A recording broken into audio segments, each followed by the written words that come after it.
All right. Well, what I like is I don't know how many cemeteries I've been to in the southern part of the state, but when I was putting my book together on the Civil War, I was looking for Civil War soldiers who came from the different cities, or whatever, in the two regiments that I was researching. So I mean, it's just amazing, when you walk through the cemetery. So You think of all the yeah. veterans that are in here. Oh, yeah. Yeah, I think we figured out there's at least 271 veterans Oh, wow. That's buried in this. yeah. That's amazing. Quite a few Civil War veterans. Yeah. Yeah. I found a few of their grave sites already. Start hitting up the internet and our library, and you start discovering these stories. It really just adds another dimension in the way to enjoy the town. So I want to mention Ruth has our email list. Where's Ruth? So sign up, please. There she is in the back. Oh my gosh. So a quick disclaimer, this is not an all-inclusive tour. We're highlighting I got files on about 14, 15 people here. And we've got other aspects we're going to cover, but there's definitely so many more Verona families we didn't include. We're going to try to make it a little different every year. So I apologize if I miss anyone's ancestors who are very... Also, I want to learn, so I've been doing all this research just this year. I've been digging in. Please find me afterwards and let me know if you have more stories or more people I should include for next year, because that's one of my big goals. I pretend like I know a ton about Verona history, but it's all been stuff I learned in the last year, and I want to learn from all of you today as well. So I want to introduce our guide today. There's 3 of us to keep it interesting. We're going to be mixing it up. I'm hitting you from all angles. I have with me Art Creston. Art, do you want to introduce yourself for a bit? You guys probably know Art. I think most of you know me, but yeah, you see we have a lot of people here that I don't know. So glad to have you. You want me to... Oh, no, we can do that in a minute. Okay. Yeah. He wants me to tell you a little bit about the cemetery, but he has something else to say first too. So. Art was the sexton here for 14 years? 15? 16 years. And he was the mayor of Verona for a while too. I like to do his cred more than he does. I like to give... With me is Dr. Mark Huntsman, a long friend of mine. Mark, if you want to introduce yourself for a quick moment.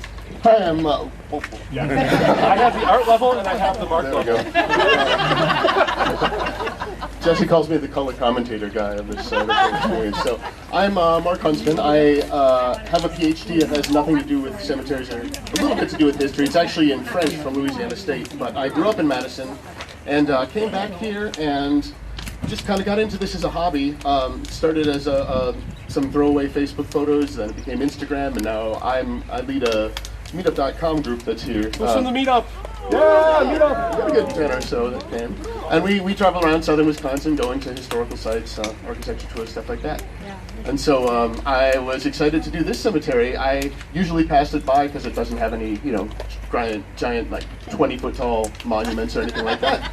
But as I got in here, I thought this is about as textbook as you can get for teaching basic symbolism and how to read a grave, so to speak. And so you're going to find some excellent examples of some very, very common themes. Should be fun. I'll definitely mention that doing this research, there were several moments where I teared up. I think you're going to know when we visit those people. So I'm hoping to give you the bios, give you the nuts and bolts of a cemetery, and then the symbolism too is a whole new way to kind of enjoy it. And I want to the beginning of this land. And if you're near someone with a handout, on the second or third page, I have just a real basic Verona history outline there. And I just want to mention what it was before it was a cemetery. And a lot of us know here, especially, hi Ken. Ken, you need to correct me if I do anything wrong. One of our best historians of Verona. Prior to white settlement, the most recent resident of this land was the Winnebago tribe. In 1832, treaty signed at Rock Island, Illinois. They ceded their portion of the land east and south of the Wisconsin River, which included Dane County.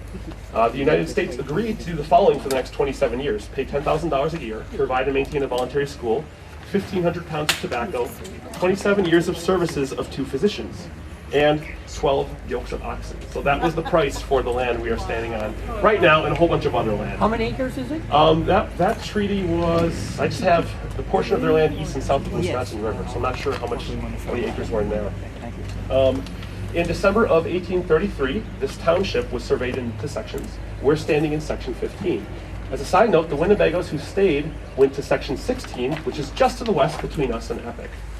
The first white settlers came here in 1837 and settled in 1840. There are 2 Scotsmen, Samuel Taylor and James Young. They came from Cross Plains to the west, noticed the Indian mounds on the Epic property, and headed south to set up camp by where the Sugar River crosses 69. And we think we found that place too. We're going to get a plaque there at some point. In the coming years, the U.S. government issued land grants to white settlers who were venturing west to homestead land, and the land we're standing on followed suit with that. Matt's family, where's Sally? Sally? Great. You can't talk about this land without talking about the Matz family. Sally's great-great-great-grandparent, granddad, Josiah Matz and Lydia Flick. They met in Pennsylvania in the 1830s in a school taught by Josiah. They married in 1838 and had a son, William G.L., in 1840. So remember that name, because we're going to be visiting him later. In 1844, while William was 4 years old and Lydia was pregnant, they packed their belongings into a wagon and headed west on a 3-month ride ending in Verona, although it wasn't called Verona at the time. Now, I'm going to Colorado next week, and I'm upset about having to sit on a plane for 3 hours. And I'm not pregnant. And that was a 3-month wagon ride. Okay, wow. So in 1845, you can imagine how tough these people were. Josiah and Lydia received a land grant for 230 acres, including the land we're standing on right now, and most of this side of town. Josiah put his teaching days behind him and focused on improving land and putting in place factors that would lead Verona to becoming a town, which would benefit him as someone who had land to sell. I always find it funny that cemeteries are supposed to be a form of permanence, right? Our lives are temporary, so we want what we consider to be an eternal memorial, at least until time washes it away. And people are essentially trying to cement themselves and get something solid in their life. But like anywhere, like life changes, and so passage of time in cemeteries reflects changes in a lot of things, changes in aesthetic values, changes in moral values, and just changes in attitudes in general. So when I was a kid, I was taught never to stand on, dance on, or otherwise be on top of a dead person. And once I became a historian, that was one of the, mores I was glad to toss aside, because Mr. Marty here came from a different era when cemeteries were supposed to be a place that the public gathered. It was a big park and gathering space. There are 15 different types of cemeteries officially. I learned this a couple days ago. This is what most people call a monument cemetery. It's very orderly, it's tombstone driven, but you can see, like in almost every cemetery in Wisconsin, the influence of what they call the rural cemetery movement that started out in Mount Auburn in Massachusetts and kind of spread throughout the United States in the mid-19th century. And that idea was that, urban cemeteries were kind of a pain in the butt, for development, for health reasons, all sorts of things. And so people were constantly, the city was growing, and the idea was, well, let's put them several miles outside the city and give them a nice place like we would want to go have a picnic on a Sunday. If they're going to be peaceful at rest, let's make them peaceful. The irony is, for big cities like Madison, often the cemeteries aren't in the middle of the city now. Forest Hill is kind of right by West High School, but once upon a time that was way out in the burbs. And so you can see the garden cemetery influence even in a monument cemetery like this. You have graves that are positioned underneath trees or trees planted after they're grown.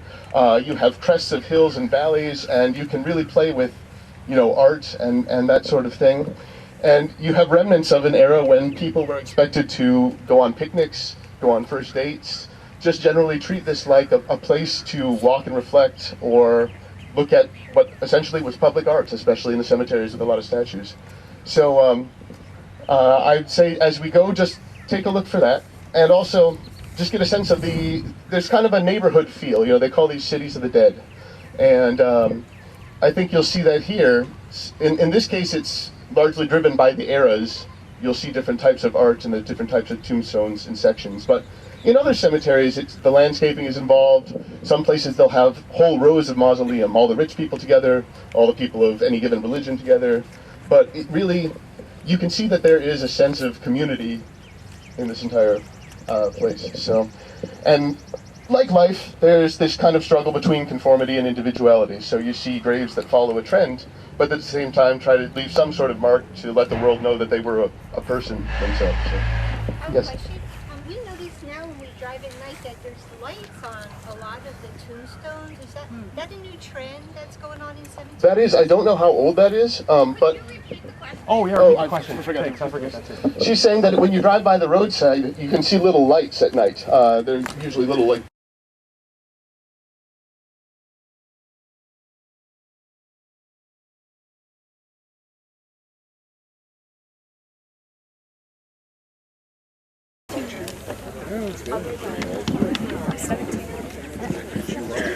They understand 100%.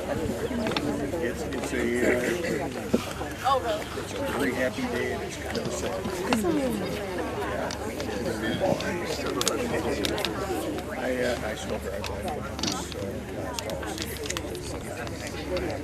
last house. No. Okay, so I'm still this is a hobby for me, and I'm still an amateur when it comes to identifying grave types and stone types. But there's one dead giveaway in Wisconsin. When you see small, simple white marble graves like this, you can be pretty rest assured they date between the 1830s and about the 1880s. And what that was, these are essentially pioneer graves in a lot of cases. People were, there was an influx after the Black Hawk War in the 30s, and people were settling from all different parts of Europe, all different parts of Wisconsin. And so especially in this section, they didn't have a lot of money, and marble was the cheapest stone to work with. It's very soft, I think it's a 3 on the Mohs scale. And so you can carve easily.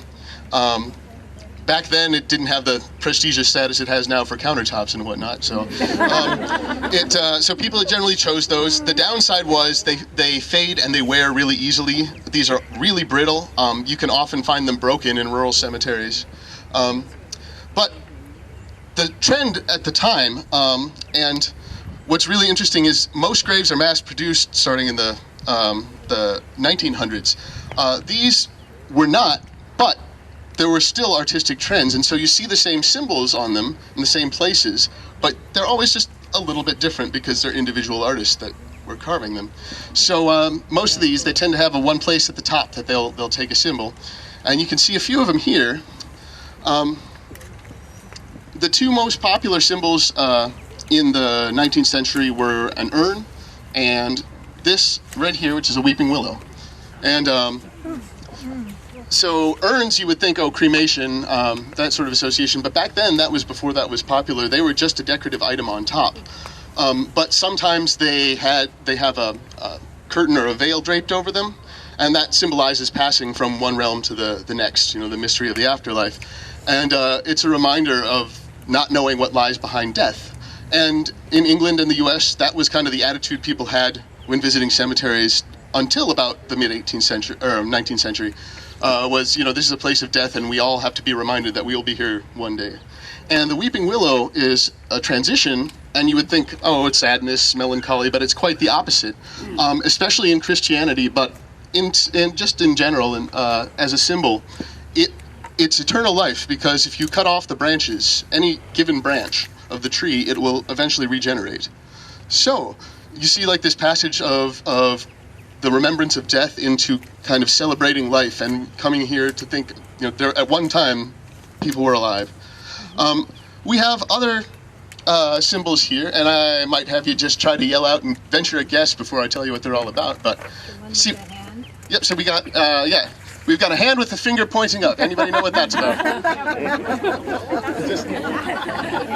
Somebody said heaven. Yep, that's about it. Yep. Yeah. Hands up, hands down. It's actually the same sort of thing on a grave. It's the it's about the hand of the Creator touching us, or directing us up into the sky. So you have there's also there's a version of it. I think it has to do with the sleeve. Sometimes it's a priest, but I don't think that's one of them. We got an open book on this one here. Any guesses? Bible, certainly. Christian symbolism, probably the most common kind of symbolism back then. Recording the names. There you go. Ruth's got it. It's a reference specifically to St. Peter. Taking names at the gate. So there are also allusions to the story of a person's life. I'm sorry? Somebody say something? Are you recorded in the Book of Life? Recorded in the Book of Life. Yep, there you go. That's the question. Yeah. All right. So We got some on this side too.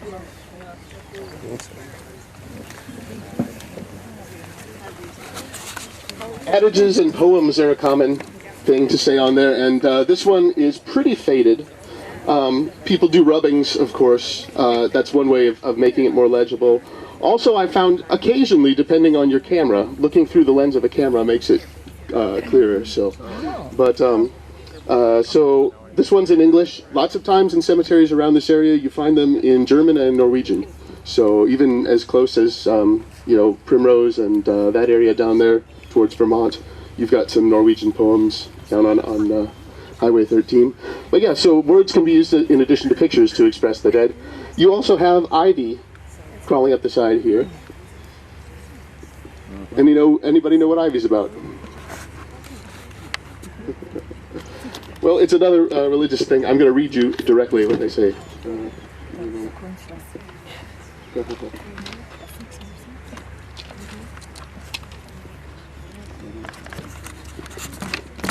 Because ivy is eternally green even in harsh conditions, it is associated with immortality and fidelity. Ivy clings to a support, which makes it a symbol of attachment, friendship, and undying affection. Its three-pointed leaves make it a symbol of the Trinity. So, this, by the way, is Stories in Stone. It's a field guide to symbolism. It's kind of looked at as one of the canonical reference books if you're ever into this sort of thing.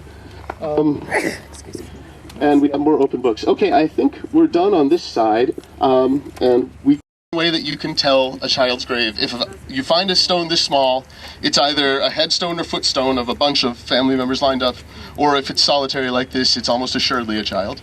But there's another way you can tell that it's a child's grave too, and that's the symbol. It's a little bit faded. Well, more than a little bit. Does anybody know what that might have been at one time? A lamb? A lamb, indeed. Purity, the Lamb of God thing, but Sure. lamb have been Christian associations with children for a long time. So lambs, and to a lesser extent doves, symbols of peace, tranquility. I was the first person buried in the cemetery. He was buried in 1848, the same year Josiah Matz sold the land of Verona. So he was our first, he's right there, he was our first burial. His brother, Josiah, there's two Josiahs today, so don't get them confused. Oh, by the way, who can spot the symbol here on the Nye grave? There's that willow again, huh? That's cool. Josiah, his brother, enlisted in the Wisconsin's 23rd Infantry in August 1862 at Camp Randall. He would only serve for 1 year before being discharged due to serious illness, returning to Verona and dying here that same year at age 20. So local historian Ed Faber wrote, "While the number of soldiers killed in combat in the Civil War was enormous, it was greatly exceeded by the number who died from disease while in service," something that was surprising to me. Good medical services were lacking, and many died from poor sanitary conditions and various diseases. 9 men from Verona died from disease while serving during the Civil War. Most of the men who died in the Civil War died of disease and not from battle. Which is surprising. It just really surprised me when I was... Well, one of the things is a lot of these guys would come from like rural areas, and then they would get exposed to diseases that they had never been exposed to, and childhood diseases in adults can be much more severe. So I had a great-great-grandfather who was in the Civil War, and he spent the first year or two in the hospital because he was getting all these diseases that he'd never been exposed to. Thanks for mentioning that, because before. we're going to meet William Giel, who we mentioned, the little boy who came here. He had the same thing happen. Local political offices and helped elect 5 presidents. This is all stuff I learned online. There were 264 posts in Wisconsin, and in Verona we had the Sylvester Wheeler Post 75 was formed right here for Sylvester. It served Verona for 32 years, and Sylvester, like a lot of the veterans we discovered, died of disease at Milliken's Bend, Louisiana on May 19, 1863 as part of the Union Army's Vicksburg campaign, which was a pretty key conflict we're going to learn about a little bit later. It was also a pretty brutal one. Yeah, sheer loss of life, huge in Vicksburg. Leonard, the son, so he's this one right here, he joined the Union Army in 1864 at age 16. Now this is interesting. He entered the Wisconsin's 42nd Infantry Regiment, a different one than his dad. 23 Verona men would serve in that regiment. According to CivilWar.org, for most of the war, the minimum enlistment age was held at 18 for soldiers and 16 for musicians. He was a soldier, so how do you get in there? Younger men could enlist at the permission of their parents until about 1862. Now, since soldiers had to be 18 to enlist, many of these boys lied about their age, or their parents to help lie for them. Other times, especially as casualties climbed and more soldiers were needed, recruiters looked the other way and underage boys set up. Side note, which I really enjoyed, was I'll just quote right from the Civil War site. Interestingly, it was this abundance of young, boyish-looking men in the ranks that made it easier for young women to disguise themselves as men and also sign up as soldiers. How has there not been a movie made about that? It just sounds like a Hollywood. It's a Shakespeare play written. Right, exactly. So this unit was organized at Camp Randall, mustered in September 7th, 1864. Now they traveled to Cairo, Illinois, and were assigned to post and garrison duty and provost duty in Illinois until 1865. The unit was mustered out, and after a loss of 58 by disease. They only made it as far as Illinois, and they lost 58 people to disease. So what you just said about local diseases and things, that's amazing. It's almost 60 people just going to Illinois. Insert Illinois joke here. Sadly, 1 year after his service ended, Leonard died at age 18. Now, I don't know why that is. I've been doing a lot of research. I haven't found that. Hopefully by this tour next year, we'll know why he died so young, a year after coming home from the Civil War. 9 months ago. Her stone is actually signed by the stonemason. It says R.L. Rosebrough in Galena. And Mark's been through thousands of graves and hundreds of cemeteries. He hasn't seen that very much. I did a little research, and R.L. Rosebrough and Sons Marble and Granite Works was founded in St. Louis in 1858, 6 years after that stone was carved. Their business covered a wide part of the U.S. and won an award in the 1904 St. Louis Fair. But what I like about it is Galena is where the two original Scottish settlers of Verona, Stuart and Young, I'll say their names right this time, came through before they went to Cross Plains and over. So it kind of makes you wonder if we weren't still, years later, getting a lot of our supplies and stonework through Galena, Illinois. And Mark kind of confirmed this with me earlier. Oh yeah. Major freight route up to Green Bay and such. Yeah, here you go. I'll point out. Please do. Yeah.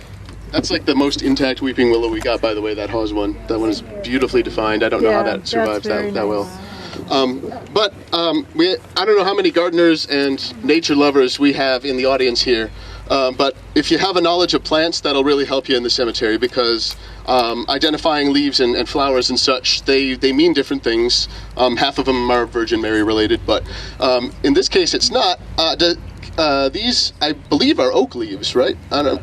So oak is sturdy, strong, a symbol basically of something powerful. And founded an organization called Woodmen of the World, and it is basically officially insurance company, part social aid club like the Rotary Club. Some people have said small part secret society at the top levels.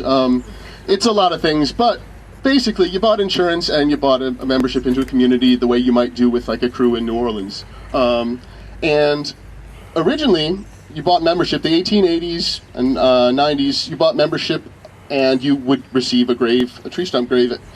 From the mid-1890s until 1900 something, you had to pay a $100 rider as a sign-up fee to get one of these.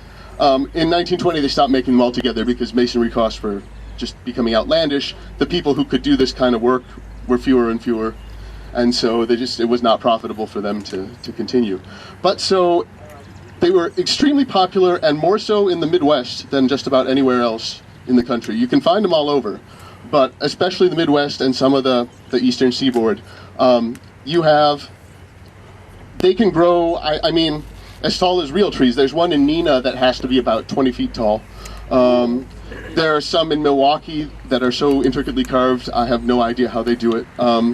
But there's one, I'd say the closest fully formed tree stone stump is in Belleville. If you were to go down there, there's one right in the cemetery. But in general, so Woodmen of the World, if it's an official one, it'll have the insignia on it. Well, there were lots of splinter organizations. You had the Woman Woodmen, or I don't remember the official names, but then you had the faction, and then you had another faction off of that, and soon there were clubs popping up everywhere. And then society decided, hey, let's just start selling them. And so Sears Roebuck, in their catalogs, home catalogs, that went all over the Midwest, offered versions of tree stump graves. And so, especially if it's an original Woodman, they are all unique. Even if they look almost the same, they would intentionally send an individual mason out to carve, just if maybe tweak one branch so it's different than one that exists already. So, but yeah, these get large and elaborate. This one. So, what can you tell about the grave? quick question. Quick quiz. Let's see what you've been listening to when I'm told. What would you just assume about the grave based on the way it looks? Yeah, who's that? Oh, Ruth. Yep. You said a child. Why is it a child? It's tiny. It's tiny and it's alone. If it's a cluster of tiny things, it might be a family, but yeah. So it is a child's grave, and I think on there it says 8 years. So. Yep. All right. So one more. Is this a mass-produced one, or? This is not a Woodman of the World, but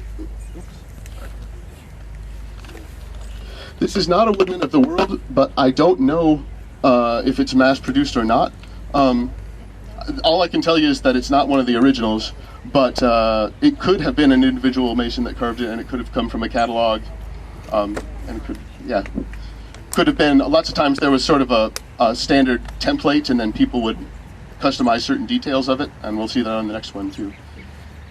Question? We had a Woodman Society building in Verona. There was a Woodman Society? Oh wow. Yeah. It's on the corner of Schumann and Park Lane. Park Avenue. Oh cool. There's a house there now. It's where the first high school was. Oh my. Thank you. That's cool. I'll add that, yeah. Just to repeat, John was pointing out that there was the Woodman Hall, which was one of the first places we had basketball and dances and performances in Verona, which we're gonna plaque up there someday too. I swear. That's fun. Yeah. Awesome.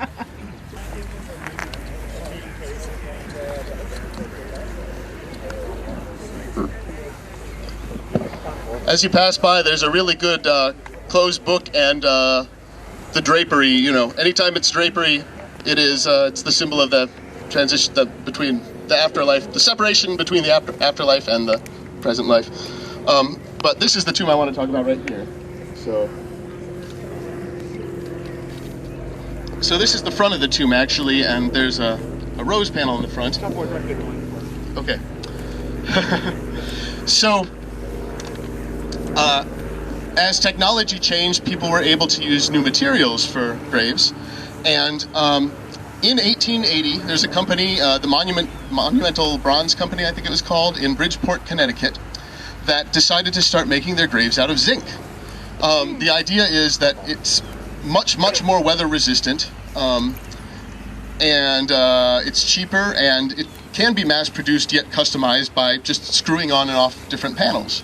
So they started a marketing campaign that was kind of pure genius, frankly. Zinc was not well looked upon. It was really cheap because everybody thought of it as kind of a dirty industrial metal. And so they refused to call it zinc. They called it white bronze. And they wrote up all of these paragraphs about, you know, the purity and the timelessness and what high quality it was, and, you know, I mean, they gave the high society image to it. And the whole idea, they said, you know, it'll never fade, it will be there forever. You can actually start to see cracks. Time takes its toll on everything eventually. But in general, these graves hold up a lot better. And so there's a panel with a rose on the front. And on the back, you see we're missing a panel. And this is fascinating to me because I've always heard about this, and I've always wanted to see the inside of one of these. Because you can unscrew and screw on these panels. During Prohibition, you can probably imagine, these made some pretty nice secret stash places. So people would use, they'd put money, they would put any sort of contraband, but especially booze inside. You know, they would make their sales, go to the graveyard. And so I've seen some things they say, oh no, this was just urban legend, and then some other things they say, no, this really happened. And I suspect that at least in some communities it was definitely real, but it's a big legend in the grave community. So this is the first time I've ever seen one open, such that you could see where the bottle would fit. Good question, thank you. Yeah, thanks for the question. We're gonna head on over. We got, oh yeah, another question. Oh, I think art can, that's a great art question. We have a good one for you. So she asked, why do some of the graves have more of that gross stuff growing on it than others, and how do you get that off? Well, it's my understanding they can be cleaned. I have not cleaned one quite that bad. But yeah, it is the lichen grows, and then because this marble is such a porous material, when the mowers come by, they blow clippings up there, and if the stone is wet, they cling, and this is the result. And this one is worse. Why exactly, I don't know. Maybe it's just been that much longer since it was cleaned. So It's like pollen. yeah. There's a graveyard off Highway 14 in Arena, and there's a tiny child's lamb grave that has so much of this rust-colored lichen on it, it looks like it's growing a new coat of wool. So if anybody's out that way, it's really cool. Shortly after became our second postmaster, and ran Verona's second post office out of this house for some time. They supported the church. They donated land for the Baptist church that still stands near Miller's. And the railroad. So if you're near someone with a handout, there was this. I had one of those pictures says 1,000 words moments. If you're near anyone with a handout, the Chicago and Northwestern Railroad route through Verona was built in 1881. It goes right. It is the Military Ridge Bike Trail right by Miller's. Now, the presence or absence of a railroad in the 1800s could make or break a town. The railroad brought supplies, commerce, opportunities for growth, and financial stability. Now, sorry if you don't have a map, but on the map, you can see that Chicago Northwestern went through Madison. Their next stop were Clevenville and Blue Mounds heading west. A direct line through there cut Verona out completely. Verona's way south of those two, a direct line. Those two are in a straight line. So the question is, why did the railroad dip all the way down to Verona, give us our lifeblood, go back up, and then continue its path? Well, in 1880, Josiah and Lydia sold the railroad a long 100-foot wide strip of land for the absurdly low price of $50. For perspective, the same year he sold a much smaller parcel for $200. Many small towns, I found out, across the country use methods like this along with politicking, sometimes you had a friend in the legislature, to lure railroads to their communities. And by 1895, according to an article by Paula Salkin I read, a map of Verona shows South Main Street covered with hotels, general stores, blacksmith shops, all who relied on the railroad. So I think the decision they made really helped us kind of be what we are today. An interesting side note, when Josiah sold land, it came with a clause that said parties and their heirs shall never sell or allow to be sold any intoxicating liquors on said lands, else the deed was null and void. So, if anyone sees anyone drinking in downtown Verona, let Sally know, because she may have some land coming her way, if they want it there. Sadly, Josiah died of typhoid pneumonia at age 70 in 1883. And his daughter Emma, who's in one of the pictures on the Matt's family page, died 17 days later at age 28 of the same disease. She was married to Dr. Jane in town here. She's buried somewhere else near Madison. So him and his daughter both passed of the same disease. It kind of really puts perspective on how lucky we are today to have modern medicine. Next up, I want to showcase William Giel over here. He's got this kind of newer looking grave. This is not the original one. This was replaced semi-recently. He was 4 years old, you remember, during that long wagon ride to Verona. He grew up in the Matt's house. He enlisted in the 23rd Infantry with his cousin Jesse Myers. We're going to meet next over there. On August 14th, 1862. Jesse Myers was the son of John Myers, who was Lydia's brother-in-law, and lived in a house just like the Matt's house where Walgreens drive-thru is right now. I love Walgreens, but yeah, it's kind of sad. Now, 1 month after they both entered the service at Camp Randall in Madison, they left for Cincinnati and eventually made their way down to Vicksburg, which we heard earlier a little bit about. I studied some on Vicksburg just to kind of understand what these guys kind of meant to the success of the war. Vicksburg was a fortress city that dominated the last Confederate-controlled section of the Mississippi River. It was strategically vital to the Confederates. Jefferson Davis said, "It is the nailhead that holds the South's two halves together." It blocked Union navigation down the Mississippi and allowed communication to the states west of the river. So when the Confederates surrendered it, thanks to these guys and people like them, in 1863, July, Texas and Arkansas were cut off from the Confederacy, and the Mississippi River was once again open for commerce as a supply line for the Union Army. That means food from American soldiers represented. Two of the generations are right over there. So, according to the White Family blog by Ed Faber and Georgia Zink, there was a guy, Stephen White, was born in 1761 in New Hampshire. He served in the Revolutionary War, survived, and he's buried in New Hampshire. But remember that, Stephen White. He had 13 children, including Stephen White Jr., who's that flag right there to the left on the white column one. Stephen White was born in 1796 when our country was 23 years old and would serve in the War of 1812. So we have two soldiers in a row. He'd moved to Verona in 1849 when his son Warren, right next to him, was 25. Warren White enlisted in the Wisconsin 2nd Cavalry in 1862 at age 37, and 8 months later received a medical discharge for being disabled. In his service, he was listed as a bugler. So kind of cool. We don't have the 1812 guy, but we have we don't have the Revolutionary War soldier, but we have his son, the 1812 soldier, and then his son, the Civil War soldier. Side note about buglers. I don't know if you guys know much about buglers in Civil War. When I read that, my first thought was, oh, he had it pretty easy. You know, a couple of, oh no. As it turns out, bugles became important during the Civil War more than earlier conflicts. Drums and fifes had previously been used to sound marching cadence for troops and sending commands during battle. It worked well in earlier wars when you're fighting in open fields. But in the Civil War, and by 1863, many commanders were noticing drums and fifes could not be heard over musket and cannon fire in rolling hills and forests. And because it was the younger ones who were the musicians, they would put them towards the back. And the commanders would notice that the one thing they could hear over all the commotion was the bugle. And at some point, they started having buglers stay with the commanders to relay messages and cadence. So, and I mention that because Warren was a bugler in the Civil War over there. So, yeah, cool stuff. Yeah, Ruth. I was just going to say Georgia Zink, who did the cemetery recording. Oh, yeah. Georgia Zink. Georgia. Oh, okay. Sorry. Still learning my technique. Okay, Georgia Zink is the 5th generation of Addison, and I'm sure it spurred her interest in the cemetery, recording every single grave there was. Addison, and I'm sure it spurred her interest in the cemetery, recording every single grave there was. I am also. Pardon? I am also. Oh, Linda Leary is 5th generation. Oh, great.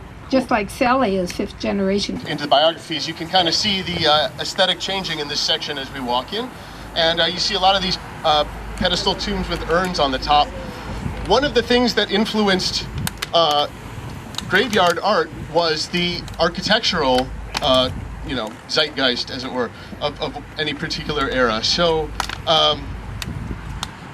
in terms of architectural trends you see in graveyards, especially in mausoleum, you can find Romanesque, you can find Art Deco, you can find Art Nouveau, all sorts of, pre-modern, modern, postmodern styles. You see around you a lot of these with the pointy, flared tops. They almost look like gables. You can see sort of half a catterfoil on that one. And this one, probably the best example. Anyone know what type of architecture influenced this? I heard it. Gothic. Yes, specifically Gothic Revival, because Gothic Phase 1 was back in the, Middle Ages. But Gothic Revival, we don't have a lot of Gothic Revival houses in Wisconsin, a few here and there. One in Cooksville, actually. But we have some churches, and we definitely see the influence in cemeteries, so.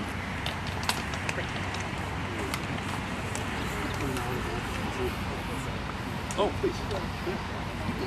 One of the things you may notice that when you get down here in the front of the cemetery, you'll see there are no burials as you get closer to the road. On one of the original maps I found where it was designated carriage parking. So you all could have parked your carriages down here. Okay. Nice. One among them. He was 19. I remember that, right? These guys were boys. November 19th, 1862. So now he's farther into the war. Is this cutting out, by the way? Am I? Yeah. Sorry. Here. Maybe if I hold it like this and don't move. 1862. Started on the river. I felt this afternoon very unwell from a bad cold. It fell to our lot to sleep in the cabin. We felt much dissatisfied as the officers amused themselves playing cards while we were exposed to the cold till they were ready to let us in, which was about or after 9 o'clock. So, not very happy with his officers. Okay, so I'll skip down here to getting captured. November 3rd, 1863. Weather warm. This time about noon and 4:30, heavy skirmishing took place. About noon, the enemy made a dash on our front and left flank, overpowering us and took us prisoners. A few escaped. All of the wounded were left at a rebel hospital. The rest of us marched a distance of 12 miles. Gave my canteen to a Reb to carry, but never saw it again. Never saw it again. All I ate today was one cracker and a small piece of beef that a Reb gave me since breakfast. One small cracker and a small piece of beef.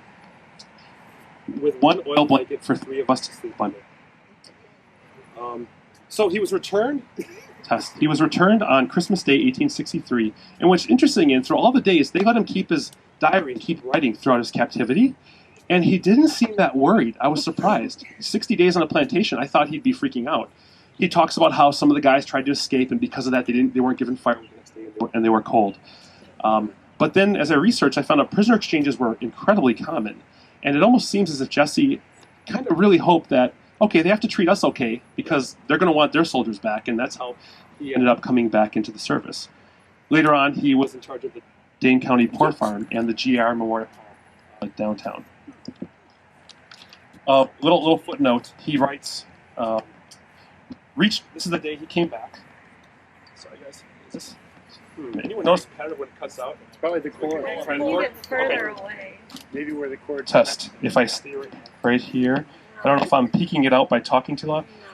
The very last thing we have, towards the end of his journal, on July 4th, 1865, he headed back to Madison and arrived on July 16th. He says, reached Madison at 9:30 a.m. Breakfast awaited us. My brothers met me and told me of my father's death 2 weeks ago, and I was much shocked. So his father died 2 years before he came back from the war, unfortunately. 2 weeks. 2 weeks, yeah.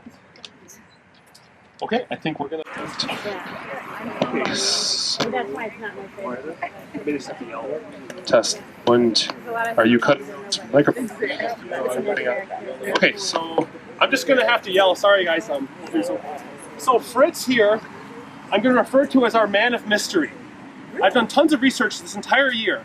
And if you imagine, Fritz died within 1 year of his wife Matilda. And that's all we know about him. When you think about 1829, and you've seen some of the graves that Mark has shown you, sorry, I don't want to say, yeah, 1929. Imagine how expensive this was, and Mark will talk about the technology needed here. Obviously, Fritz, whose full name is Frederick, and Matilda wanted to be remembered. So I've done a lot of genealogy research. Their children are all gone, their grandchildren are all gone, they've got some surviving great-grandchildren. I found 2 of them. And they, beyond what's written on the stone, they have no idea who this person was. Which is really sad. I guess it goes to speak about, memories persisting and family and monuments. There's a whole paper you could write there. I'm going to keep searching because by this time next year, I'm going to know something about this guy. Right. But we just wanted to show it off because it's such an impressive structure. But at some point, you might have to accept that you can't find it because Niebuhr is the last name of the man who wrote the Serenity Prayer. So. I didn't know that. There was a Niebuhr farm over the hill on Highway M. I don't know if that's the Niebuhr. And actually, the great granddaughter told me that she came from a long line of Niebuhrs in Verona. Okay, does that work? Yeah, so she had mentioned that there was a long line of Niebuhrs, and I don't know if any of them still live here or not, but yeah, so hopefully by next year we'll have more on him. Mark, do you want to talk about the technology? Sure.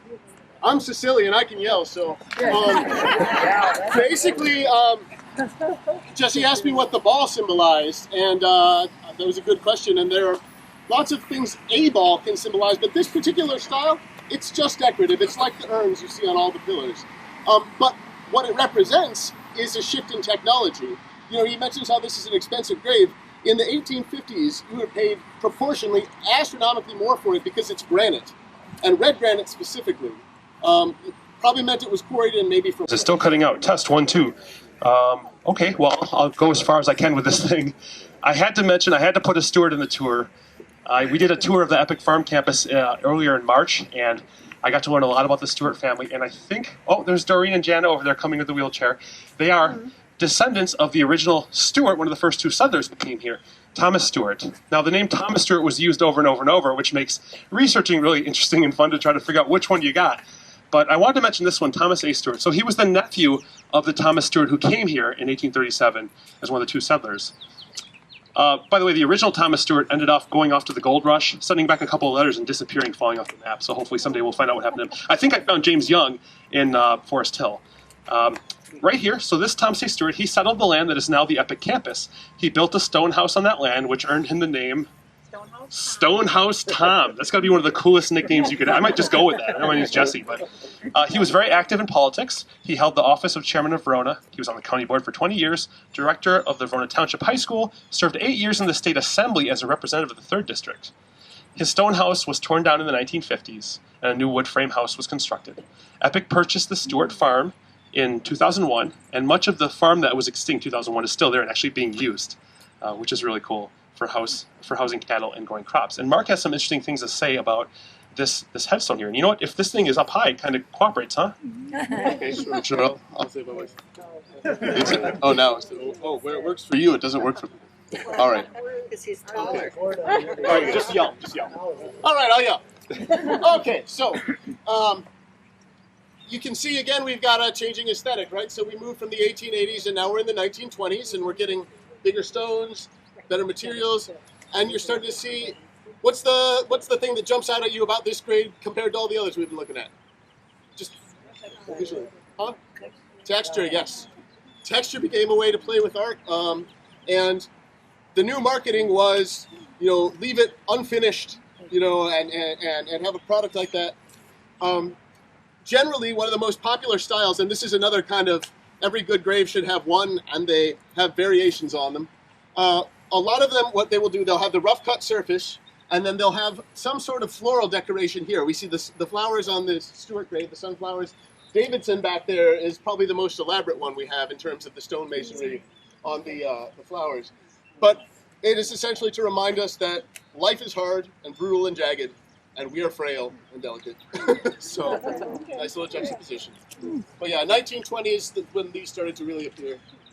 Cool. So we have 3 left, and they're real around where we're stopping, so people who need to sit can sit. There's also some shade, and if I go long, you guys can just help me with the slap. But we'll start. I think we'll start in about 3 minutes or so. So thanks. You ready? Oh.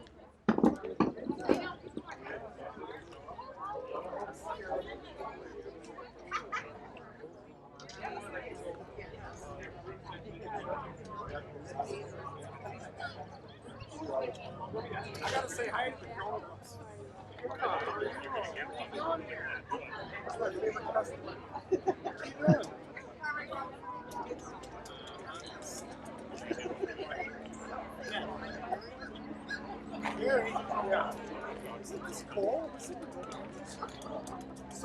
Do you want to take a camera?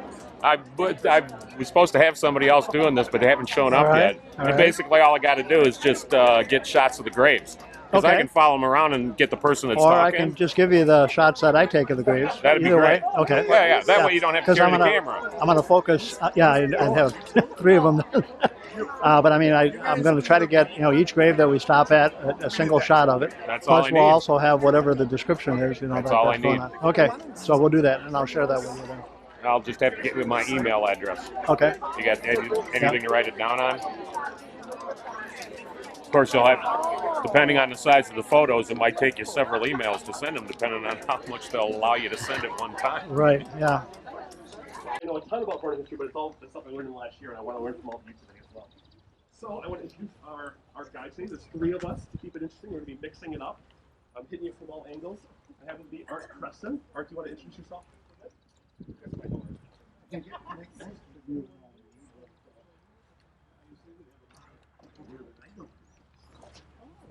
Glad to have you. Oh, no, do that in a minute. He wants me to tell you a little bit about 15. And he was the mayor of Verona for a while, too. I like to do his cred more than he does. And with me is Dr. Mark Huntsman, a long friend of mine. Mark, do you want to introduce yourself? I'm, I have the art level, and I have the Mark level. Jesse calls me the color commentator.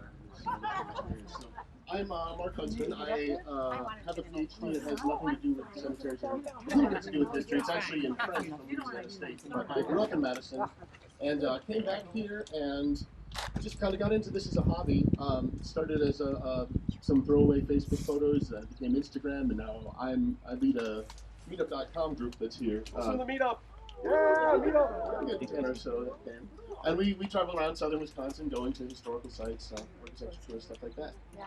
And so I was excited to do this cemetery. I usually passed it by because it doesn't have any, giant like 20-foot tall monuments or anything like that. But as I got in here, I thought this is about as textbook as you can get for teaching basic symbolism and how to read a grave, so to speak. And so you're going to find some excellent examples of some very, very common themes. Should be fun. I'll definitely mention that doing this research, there were several moments where I teared up. I think you're going to know when we visit those people. So I'm hoping to give you the bios, give you the nuts and bolts of the cemetery, and then the symbolism too is a whole new way to kind of enjoy it.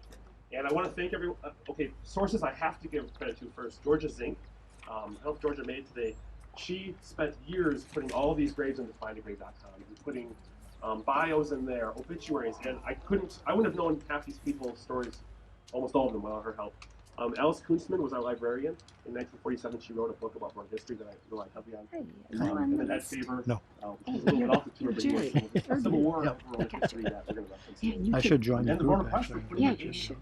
Quick show of hands, who found out what this is through the Verona Press? Just curious. And who was the sign on the And road? what I'm going to do here is I'm shooting a Who video. is it, Mark, standing I'll by the walk corner around yelling? and still pictures, and I'm going to share them, With Andy? Yeah. Oh, how wonderful. Thank you. Because he was looking for somebody else to Our kind of next do. meeting Excellent. is, I will forget the date. You don't It's in have your July. drone It's the going. third Wednesday, and we have a history of Carnes in Verona. It's the 13th, thank you. And it'll be at the library. So that'll be our next meeting if you guys want to come. So to get started, we're going to kind of trade it off a little bit. I wanted to mention, oh, sorry, did I miss something else? Okay, that's oldphotographer Oh, 44 Oh, at it's at 6 gmail.com. p.m. on that day. Old Yeah. photographer. Sorry, we're not getting off script. Thank you. Is there a Facebook page? There is. There's.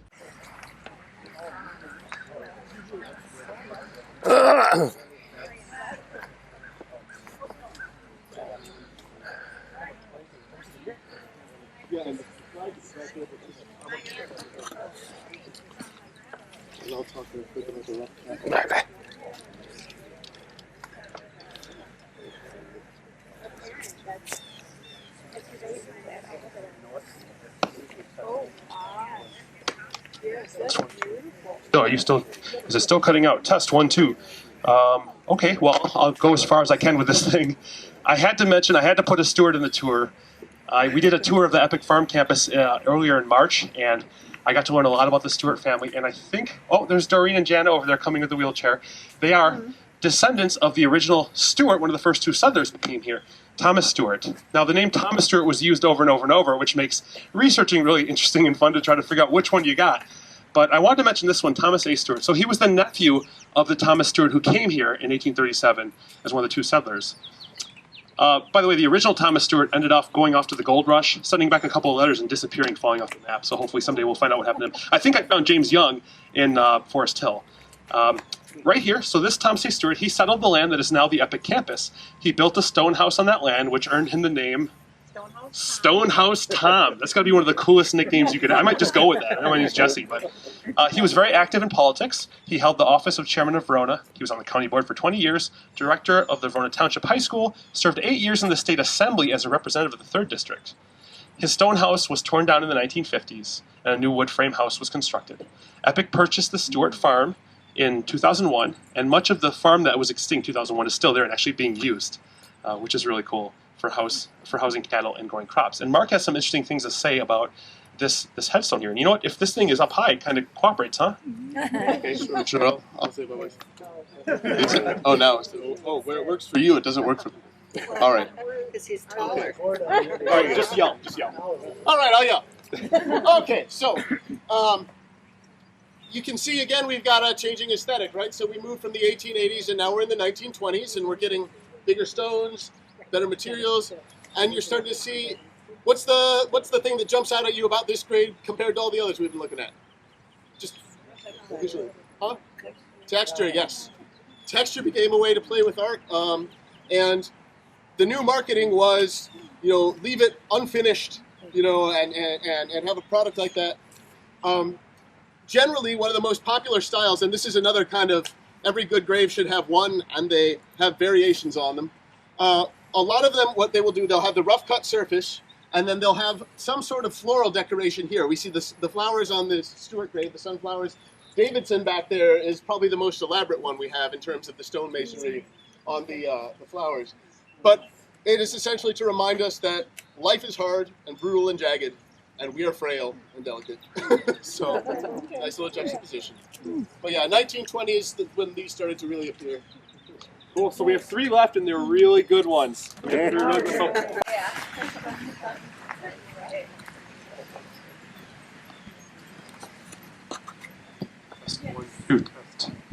it going to cooperate over here? Test 1, 2. So I want everyone who can hear me to raise your hand if you knew Ernie Johnson. Oh my God, raise your hand if you didn't know him. That would be fewer hands. Ernie touched a lot of people in this town. And, okay, I'm just going to yell. One of my most fortunate memories was when this is personal now, it's a little personal in the tour. Yeah. On this side? One more try with this guy. If I stand over here, oh, you might be right. One of my most favorite memories, just one of those random twists of fate that just take you somewhere awesome, is when I walked into Johnson's Barber Shop for the first time, March of 2014, and I met Julie, who's standing right here. She cut my hair. The woman who'd cut my hair my entire life had retired, and she told me one thing. She said, "Go to a real barber, whoever you get next." And she cut my hair since I was probably 5. So I found Johnson's Barber Shop. I met Julie. We talked about all the black and white pictures on the wall and how it was called Johnson's Barbershop because of Ernie Johnson. Then she said, "Do you want to meet him?" He's outside. At the time, Ernie was 104. I'd never met a centenarian before. I tried that last night to pronounce that. He left quite an impression. Now, about Ernie's bio here, he was born in Greene County in 1909, graduated Blanchardville High School in 1928. He farmed the Blanchardville area for several years. I didn't know that. He went to Barber College in Milwaukee during the Depression. Now, Ernie told me, the reason I remember this is because I went and emailed myself this entire conversation because I wanted to remember it as soon as I met him. He told me he landed a barber job that paid $3 a week plus room and board. Some friends of his were also training, wondered why he didn't take the jobs they did that paid $1 or so more. And Ernie said the reason was that because his room came with a bathroom and running water. That was when I did my job interview over here. I was like, wait a second. I know you got 401k, but you have a bathroom and running water. Think about that. You're picking jobs based on the house you're getting or the place you need to stay has a toilet in it. He completed his master barber training in Plain, Wisconsin. At one point, he went door to door on the west side of Madison offering haircuts for $1. In 1935, he moved to Verona and established Johnson's Barber Shop. It's about where Walgreens is now. It later moved to its current location across from the Matt's house. And this haircut was there. So this is the proof right there. This is Julie's hand. I got it under her hat. Now, Ernie he wasn't just a barber. He was very big into community service. He was the village president. He was active in the Optimist Club, Knights of Columbus, volunteered at Four Winds Manor. He ran a happy hour starting in 1962 for over 50 years, delivering drinks to each room on Fridays. And many people here have wonderful stories about Ernie. There's a few things I learned from him that I put in that email. First off, the most disastrous thing to his career was the Beatles. The long hair craze cost him customers, over half of his customers, because now he was just cutting the parents' hair and not all of the kids. Barbers almost didn't make it through the Beatles. Also, this is a story I know he's told everyone. He knew Joe Dean of Dean Clinics, like the Dean, and advised Ernie for his heart problems, he should have 1 shot of brandy a day, indefinitely. When I met Ernie, he said he was still doing that, but he'd switched to Manhattans. So I guess the happy hour was not just for other Four Winds residents. He retired in 2009 and was 99 years old and had been cutting hair for 75 years. And real quick, if you can find someone who's got one of the handouts next to you, go ahead and grab it. I want to play something. You heard it here first. Shot of brandy a day, you live to 104. Okay. Well, this is going to go. So if you're near someone with a handout, I've got a transcript of this. I wasn't sure how clear it would come out, but this is a news piece. It's about 70 seconds long that they did on Channel 3 on Ernie on his 104th birthday. And you learn a little bit more about what it takes to live over 100 years. Big question. Is there a key to living a long and fruitful life? Ernie Johnson doesn't quite know. Yeah, but he just celebrated his 104th birthday on Monday. So maybe it's his example we should all follow. At Four Winds Nursing Home in Verona, I always come here. Time can be measured with Ernie Johnson's footsteps. Since 1962. He's been walking the halls every Friday for more than 50 years. A barber by trade, Ernie used to go door to door on the west side of Madison cutting hair for $1 a head. Now he goes door to door as a volunteer with spirits and a smile. I'm serving drinks to happy hour. This is happy hour. He's been coming here for decades, so he knows the place really well. He lives across the street. At 104 years of age, how are these young girls today? Ernie maintains a strict workout regimen. I do about 200 exercises in the morning when I get up. Oh, yeah, and then I got a rowing machine. I pull that 300 times. In spite of his fitness, health issues are the only thing that have kept Ernie Johnson from happy hour. Do you remember this? It was like maybe 4 years ago. You came in and you're like, I'm sorry I haven't been here last week. I had a stroke. After 200 exercises and hours of walking, Might I interest you in a piece of cake? Ernie earned his dessert. A pretty good cake. But at 104 years and counting, Happy belated birthday. the icing on Ernie's cake may very well be this. Life is what you make it. Yes, it is. This has been good. And we're lucky the weather's like this. I mean, I'm sweating, but it could have been like it was yesterday. The sun went behind the cloud. And, yeah, it could have been raining. It could have been raining. It could have been a lot hotter. It was supposed to be a lot hotter. Yes, and I'm sure later today it will be.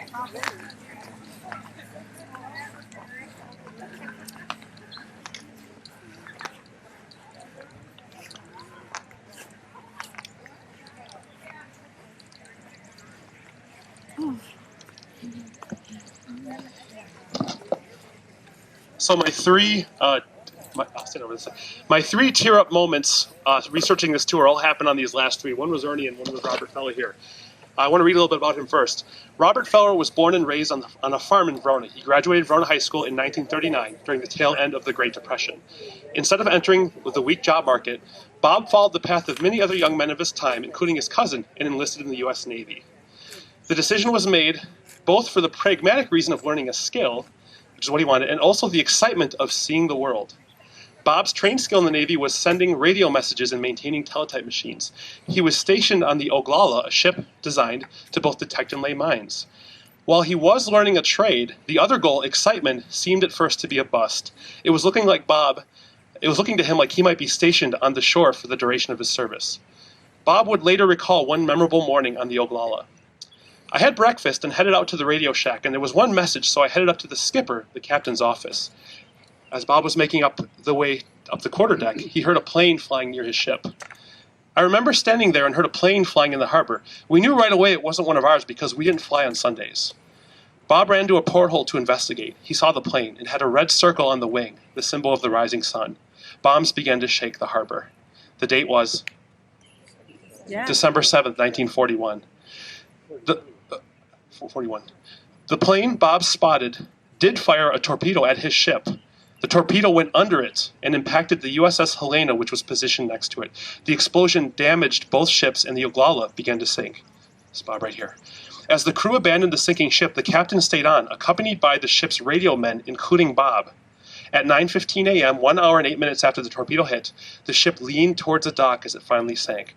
Bob, with the captain and the remaining crew, simply hopped onto the dock. He didn't even get wet. Wow. In a 2010 interview with the Verona Press, which is where I got this from, Bob mentioned that his initial fear that day was not only that the Japanese were attacking, but beginning an invasion. That's something I never considered when you think about Pearl Harbor. To him, it wasn't just a strike, it was an invasion. Bob was stationed at Pearl Harbor until his discharge in 1946 and joined the Naval Reserves until his retirement in 1969. He took his honor flight to the World War II Memorial in Washington, D.C. on October of 2004. They also did a Channel 3000 piece on him. Very short. He didn't talk a lot. That was kind of the point of the piece. Was he had friends for decades at the Senior Center that didn't even know he was at Pearl Harbor. But as he got older, it became more important to tell a story. And for next year, I will have that clip for you. I ran out of time last night before I got too tired. But there's a clip where he does talk about seeing the plane come in. And his one wish is that everyone remembers what happened that day. So I think that's one of the big pushes behind doing a tour like this. And when I think about like the Boston Tea Party or something that happened so long ago, it doesn't seem real. My grandfather was in World War II as well. It makes you think, like, I hope that what he went through never becomes this long, distant memory that seems abstract, almost like fiction. So I think it's great that we visit Bob and tell his story. So that's Bob Feller, our Pearl Harbor survivor. Nice. We have one more to go.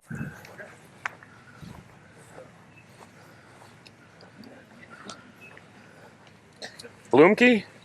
Which one you're doing here? Right here. Oh. Chino Stone, yeah. So in addition to just doing notable early families and citizens, I wanted to catch just some kind of human stories to just regular people like us and keep their stories alive. There's one very special one that happened right here, and there's not even a marker for this one. Her name was Ann Saving, and her story's a special one. I think deep down we all wish that after we're gone, no matter how short our lives may be, someone's going to remember us and take care of our memory. Well, that's exactly what happened here last fall. Anne Marie Saving was the middle child of a blue-collar family in Milwaukee, Wisconsin in the 1940s. At 18 months, she was between her younger brother, Peter, who was 7 months, and her older brother, Donald, who was 3 years. Her father, Donald Sr., worked as a mechanic, and her mother, Anna, stayed home. On a cold morning in January of 1944, Dad was at work, and Mother was outside the family trailer home when the home's oil stove exploded, setting the house on fire. The mother, Anna, rushed into the burning house and retrieved all 3 children. Sadly, Anne did not survive. Little Anne had several aunts and uncles in the Verona area, and it was decided that she would be interred right here on January 19, 1944. 6 years later, in 1950, her younger brother Frederick would be born, whom she never knew. The family eventually left Wisconsin and moved back to Kansas, where I think they were originally from. Over time, Donald Sr., who was Anne's dad, and Anna, her mom, would pass away and be buried in a cemetery in Bonner Springs, Kansas, where other members of their extended family rest. So Frederick, her younger brother, is 66 today. I talked to him yesterday on the telephone. And I heard the story. He heard the story of Anne as he grew up. After their parents passed, Frederick wanted more and more to reunite Anne with her extended family in Kansas, but he didn't even know where she was buried. So this really talks to the power of the internet, and I don't think Georgia made it, but Georgia Zink was one of the people who put all these graves in Find a Grave. And talking to Frederick, his brother found Anne online. Pretty sure he found her through Find a Grave. And he began researching how much it would cost to move her back with her parents. And that's where art comes in. Yes, I was contacted. I was contacted by the funeral home about reinterring this child's grave. And we came looking for it, and of course there was no marker here. We could not find a marker, but we knew where the large lot was. There's a lot here big enough for about 6 or 7 burials. And there was a slight depression in the ground here. So we decided that when the excavator comes out, this is where we would try to find this child's grave. Well, it didn't take much digging, and we found a monument. It was a very small child's monument, and it was only about a foot or so under the ground. Apparently it had settled over the years, grass clippings and accumulation on top of it, and worked its way down. So they began digging and peeling off inches by inches, and finally, on one of the digs, they came up with a small metal handle, and we eventually found another one, and they were handles to the casket. The casket was basically completely gone. There were pieces of the casket that you could tell were boards, but they crumbled when you tried to pick them up. We found a little bit of the clothing, very fragile fabrics, and they pretty much crumbled also when you tried to move them. And we did find some of the larger bones. We found pieces of the skull, and I'm assuming pieces of the upper leg. That was really about all we found. The family had a small casket here with them. We placed those parts that we could find, and the handles, and that was about, and the monument that we found. All went there, and that's what they took back to Kansas with them. So that's the story about this little girl. Can I confirm? What was her last name? Her name was Anne Saving, and her brother Frederick is the one I spoke with yesterday, and he confirmed that they did have a burial there, and she's got a stone now, and she's with her parents. So just one of those cool, human stories about someone caring that much 71 years later, and coming and just making something right. So that's the story of Anne Saving, and we're definitely going to tell that one every year.